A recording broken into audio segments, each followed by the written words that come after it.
Hindi lahat ng ama nakakapiling araw-araw ang kanilang anak. Pero sa puso ng isang sundalo, bawat paglipad ay may iniwang pangakong babalik.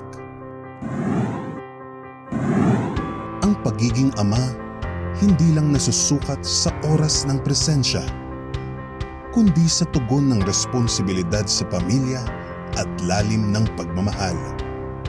Para sa bayan ko, ako'y isang sundalo. Para sa aking anak, ako'y isang ama.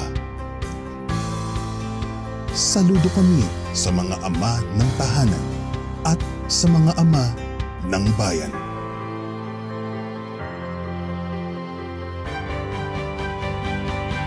That's Path in a Minute. See you on our next flight.